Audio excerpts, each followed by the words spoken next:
Bienvenidos al estudio del segundo libro de Samuel. Hoy analizaremos el capítulo 18, versículo a versículo. Absalón ha tomado Jerusalén. Se encuentra sentado en el trono de Israel, pero su padre es una amenaza para sus propósitos. Absalón pidió consejo a Ahitofel y a Usaí Arquita. El consejo de Usaí fue mejor solo porque Dios lo había determinado así. Dios había determinado frustrar el consejo acertado de Ahitofel. Absalón ha juntado a todo Israel para enfrentar a su padre. Sin embargo, Absalón nunca buscó el consejo de Dios. Al no tener a Dios a su lado, Absalón fue directo a su propia destrucción. Una sabiduría mayor que la de los hombres dirigía los asuntos en Israel. El título del tema es El hijo del rey ha muerto. El bosquejo de hoy es, primera parte, el día de la batalla, versículos 1 al 18, segunda parte, el resultado de la batalla, versículos 19 al 33. Vamos a orar. Señor, te damos gracias porque eres bueno, porque para siempre es tu misericordia, y nos hablas a través de tu palabra. Abre nuestros ojos, nuestro entendimiento, nuestro corazón, para recibir las maravillas de tu ley. Lo pedimos en el nombre de Cristo Jesús. Amén. Primera parte del día de la batalla, versículos 1 al 18, vamos a comenzar leyendo los versículos 1 al 5, donde encontramos la preparación de David para la batalla. David, pues, pasó revista al pueblo que tenía consigo, y puso sobre ellos jefes de millares y jefes de centenas, y envió David al pueblo una tercera parte bajo el mando de Joab, una tercera parte bajo el mando de Abisai, hijo de Sarbia, hermano de Joab, y una tercera parte al mando de Itai Geteo. Y dijo el rey al pueblo: Yo también saldré con vosotros. Mas el pueblo dijo: No saldrás, porque si nosotros huyéremos, no harán caso de nosotros, y aunque la mitad de nosotros muera, no harán caso de nosotros. Mas tú ahora vales tanto como 10,000 de nosotros. Será pues mejor que tú nos des ayuda desde la ciudad. Entonces el rey les dijo: Yo haré lo que bien os parezca. Y se puso el rey a la entrada de la puerta, mientras salía todo el pueblo de 100 en 100 y de 1000 en 1000. Y el rey mandó a Joab, a Abisai y a Itai diciendo: Tratad benignamente por amor de mí al joven Absalón. Y todo el pueblo oyó cuando dio el rey orden acerca de Absalón a todos los capitanes. David reunió al pueblo y lo organizó para un ataque inminente. El ejército fue organizado en 3 grupos, hizo 3 divisiones. Unos se fueron con Joab, otros con su hermano Abisai y otros con Itai Geteo. Joab era el comandante en jefe, porque su nombre siempre encabeza la lista de los 3.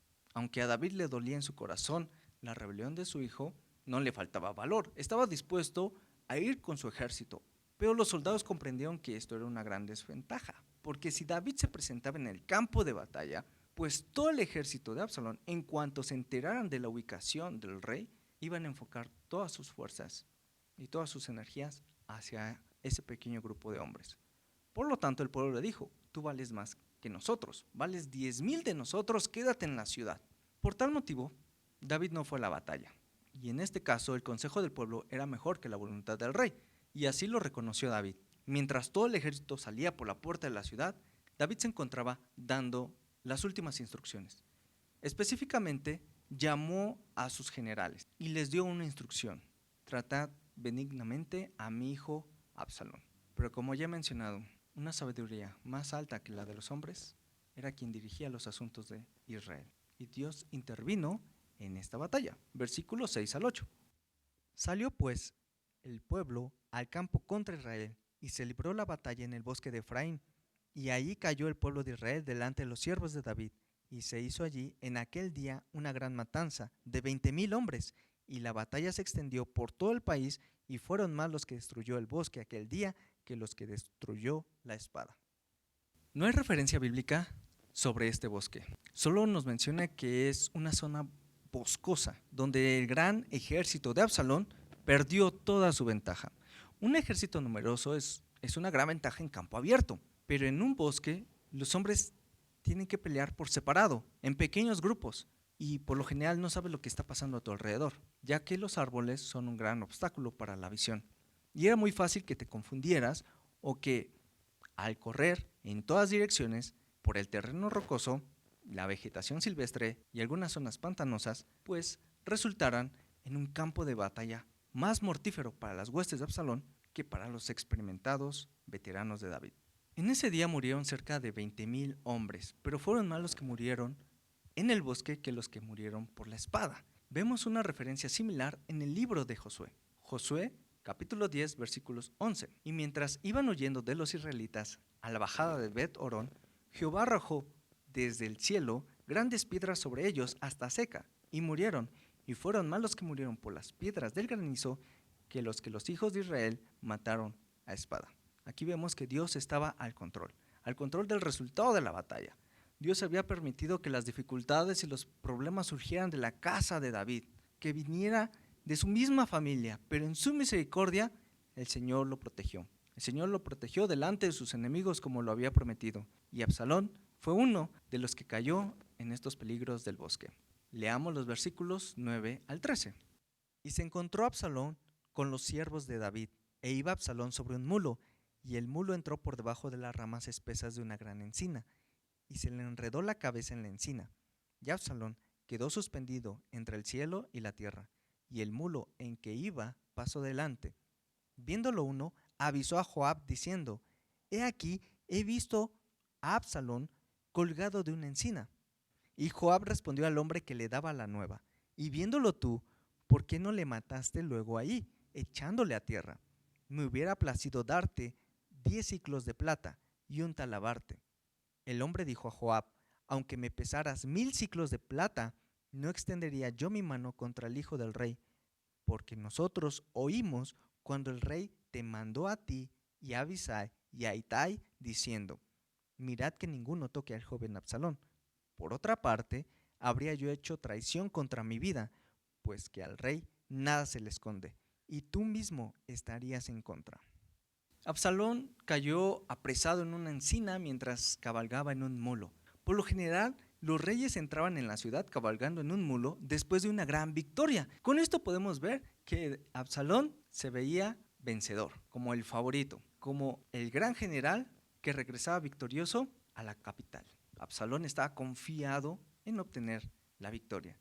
Había realizado un gran trabajo para ganar el favor del pueblo, tomar la ciudad de Hebrón y de Jerusalén, organizar un gran ejército, y ahora era víctima de un árbol. Absalón fue visto por un hombre que no quiso matarlo porque había escuchado la orden de David en la puerta de la ciudad. Joab hubiera deseado que aquel hombre matara al hijo del rey, e incluso menciona que le hubiera dado una recompensa. Pero el soldado era fiel a David. Sabía que al rey nada se le esconde, que incluso Joab lo hubiera culpado, y de esta manera el soldado hubiera sido sentenciado a muerte. El soldado que encontró a Absalón era un hombre de principios y estaba dispuesto a obedecer las órdenes del rey. Y le recordó a Joab aquellas órdenes que le había dado el mismo rey, pero Joab no le hizo caso. Lo hizo a un lado, lo apartó del camino y fue directo a donde Absalón se encontraba. Versículos 14 al 18. Y respondió Joab: No malgastaré mi tiempo contigo. Y tomando 3 dardos en su mano, los clavó en el corazón de Absalón, quien estaba aún vivo en medio de la encina. Y 10 jóvenes escuderos de Joab rodearon e hirieron a Absalón y acabaron de matarle. Entonces Joab tocó la trompeta, y el pueblo se volvió de seguir a Israel, porque Joab detuvo al pueblo. Tomando después a Absalón, le echaron en un gran hoyo en el bosque, y levantaron sobre él un montón muy grande de piedras, y todo Israel huyó, cada uno a su tienda. Y en vida, Absalón había tomado y erigido una columna, la cual está en el valle del rey, porque había dicho: Yo no tengo hijo que conserve la memoria de mi nombre, y llamó a aquella columna por su nombre, y así se ha llamado columna de Absalón hasta hoy. Joab comprendía que si moría Absalón se ganaría la batalla, y no solo eso, que terminaría la rebelión, esta pequeña guerra civil. Joab había hecho mucho por Absalón, había sido amable con él y había conseguido que volviera a Jerusalén después de haber matado a su hermano Abnón. Pero ahora vemos a Joab que toma estos 3 dardos, otras traducciones dicen dagas, y las clavó en el corazón de Absalón. Luego vinieron 10 jóvenes escuderos al mando de Joab y rodearon a Absalón y lo remataron. Lo único que quedó de Absalón fue el recuerdo de su rebelión y una columna de piedra que había mandado levantar. Esto nos recuerda a otro rey de Israel. Absalón era de hermoso aspecto y de gran altura, muy similar al rey Saúl. y fue una de las muchas razones por las cuales ganó la simpatía del pueblo. Como Saúl, su corazón se llenó de orgullo y tuvo un triste final. La rebelión había llegado a su fin y ahora no quedaba más que una columna como el recuerdo de Absalón. Segunda parte, el resultado de la batalla. Vamos a leer primero los versículos 19 al 23, donde Joab escoge al mensajero. Entonces Ahimás, hijo de Sadoc, dijo: ¿correré ahora y daré al rey las nuevas de que Jehová ha defendido su causa de la mano de sus enemigos? Respondió Joab: hoy no llevarás las nuevas, las llevarás otro día. No darás hoy la nueva, porque el hijo del rey ha muerto. Y Joab dijo a un etíope: ve tú y di al rey lo que has visto. Y el etíope hizo reverencia ante Joab y corrió. Entonces Ahimás, hijo de Sadoc, volvió a decir a Joab: sea como fuere, yo correré ahora tras el etíope. Y Joab dijo: hijo mío, ¿para qué has de correr tú, si no recibirás premio por las nuevas? Mas él respondió: sea como fuere, yo correré. Entonces le dijo: corre. Corrió pues Ahimás por el camino de la llanura y pasó delante del etíope. Ahimás era uno de los jóvenes que llevaron el mensaje a David cuando Usaí Arquita frustró el consejo de Ahitofel. En esta guerra sirvió como mensajero y por eso estaba listo para llevar las noticias a David. Tan pronto Joab tocó la trompeta, la batalla terminó. Joab sabía que para David no serían buenas noticias. Antes de salir a la batalla, a David solo le preocupaba una cosa: la vida de su hijo Absalón. En este momento no le importaba otra cosa. Fuera derrota o victoria, David deseaba que Absalón estuviera a salvo. Ahimás deseaba ser el mensajero que diera a David el resultado de la batalla. Pero Joab conocía muy bien a David, conocía los sentimientos que él tenía por Absalón. Por eso le dice a Ahimás: tú no vas a llevar las noticias, lo llevarás otro día, porque el hijo del rey ha muerto.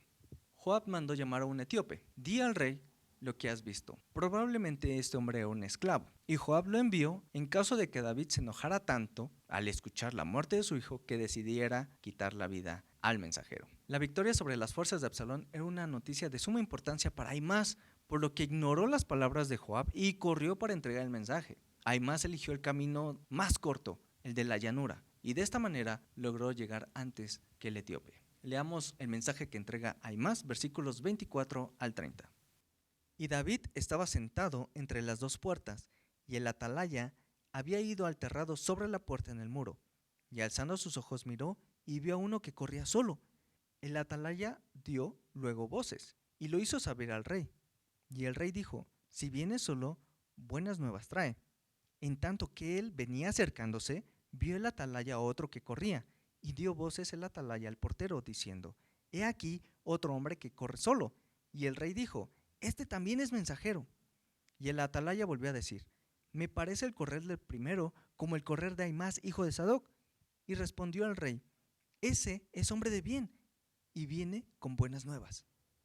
Entonces Ahimás dijo en alta voz al rey: paz. Y se inclinó a tierra delante del rey, y dijo: bendito sea Jehová tuyo, que ha entregado a los hombres que habían levantado sus manos contra mi señor el rey. Y el rey dijo: el joven Absalón ¿está bien? Y Ahimás respondió: vi yo un gran alboroto, cuando envió Joab al siervo del rey, y a mí tu siervo, mas no sé qué era. Y el rey dijo: pasa y ponte ahí. Y él pasó y se quedó de pie. Con frecuencia había una torre sobre la puerta de las ciudades antiguas. Sobre el terrado de esa torre había un atalaya, un soldado que observaba ansiosamente a la distancia para ver si se acercaba un mensajero que trajera noticias de la batalla. Si un hombre viene solo, significaban buenas noticias. El vigilante vio a otro hombre que corría solo. ¿Por qué corrían dos hombres hacia la ciudad?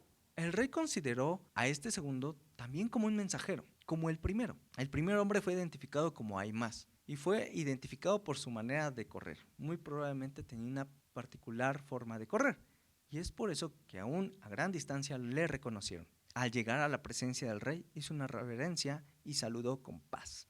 Ahimás entregó la noticia que él creía era importante. Las fuerzas de Absalón habían sido derrotadas, pero para David esa no era la noticia que más le interesaba. El rey preguntó por su hijo y Ahimás eludió la pregunta, pero le dejó a este hombre, el etíope, la penosa tarea de dar información exacta de lo que había pasado en el campo de batalla. Leamos el mensaje del etíope, versículos 31 al 33. Luego vino el etíope y dijo: reciban nuevas, mi señor el rey, que hoy Jehová ha defendido tu causa de la mano de todos los que se habían levantado contra ti. El rey entonces dijo al etíope: ¿el joven Absalón está bien? Y el etíope respondió: como aquel hombre sean los enemigos de mi señor el rey, y todos los que se levanten contra ti para mal. Entonces el rey se turbó y subió a la sala de la puerta, y lloró, y yendo decía así: hijo mío, Absalón, hijo mío, Absalón, ¿quién me diera que muriera yo en lugar de ti? Absalón, hijo mío, hijo mío. El etíope dio el mismo mensaje que Ahimaaz había dado. Dios había entregado en manos de David la vida de sus enemigos, pero David estaba más preocupado por su hijo. Entonces el etíope dio la trágica noticia. Hay pocos lugares en la Biblia donde se describe un dolor tan intenso. Probablemente David se sentía responsable por el curso de los acontecimientos que habían culminado en esta terrible tragedia. Absalón había matado a su hermano Abnón por lo que le había hecho a su hermana Tamar. Ahora Absalón había muerto, y David se estremeció por la muerte de su hijo, aunque Absalón fuera su enemigo, porque era su hijo. Y además ya no había tiempo para reconciliación. Tal vez eso fue lo que más le dolió a David, el no poder reconciliarse con su hijo. David perdió toda esperanza de reconciliarse con su hijo. Tanto era el dolor de David que deseaba morir en lugar de su hijo. Todo esto fue la consecuencia natural del pecado de David. Terminó. Tú y yo podemos estar en la misma situación que Absalón, en el sentido de que Dios es todopoderoso y soberano, pero nosotros nos hemos rebelado para buscar hacer nuestra propia voluntad. En el Sermón del Monte Jesús nos dio este consejo: mas buscad primeramente el reino de Dios y su justicia, y todas estas cosas os serán añadidas. Aun cuando nosotros éramos enemigos de Dios, Cristo murió por nosotros. El Hijo del Rey murió en la cruz del Calvario, por ti y por mí. Quedó suspendido entre el cielo y la tierra. Dice 1 Pedro 3:18. Cristo sufrió por nuestros pecados una sola vez y para siempre. Él nunca pecó. En cambio, murió por los pecadores para llevarlos a salvo con Dios. Sufrió la muerte física, pero volvió a la vida en el Espíritu. Por medio de Cristo podemos ser reconciliados con Dios. Y ese es el mensaje: reconciliados con Dios. David no tuvo oportunidad de reconciliarse con su hijo, pero hoy es el momento de reconciliarnos con Dios, de ser llamados hijos de Dios, no por voluntad humana, no por sangre o carne, sino por la voluntad de Dios, porque Él es quien nos da la vida. Por lo tanto, ya que fuimos hechos justos a los ojos de Dios por medio de la fe, tenemos paz con Dios gracias a lo que Jesucristo, nuestro Señor, hizo por nosotros. Debido a nuestra fe, Cristo nos hizo entrar en este lugar de privilegio inmerecido, en el cual ahora permanecemos y esperamos con confianza y alegría participar de la gloria de Dios. Oremos. Señor, te damos gracias. Te damos gracias por el sacrificio de Cristo, porque el Hijo del Rey ha muerto. Ha muerto en una cruz, Señor, para darnos vida, para poder gozar de las muchas bendiciones espirituales que tienes para nosotros. Pero no solo espirituales, sino también para gozar físicamente en un reino en donde ya no habrá más dolor, ya no habrá más muerte ni enfermedad. Todo es hecho nuevo. Queremos estar en esta ciudad de Dios, Señor, donde tú estarás en medio de tu pueblo, donde te podremos ver cara a cara, Señor, donde tú serás nuestro Dios y nosotros seremos tu pueblo. Queremos estar ahí, Señor. En el nombre de Cristo Jesús. Amén.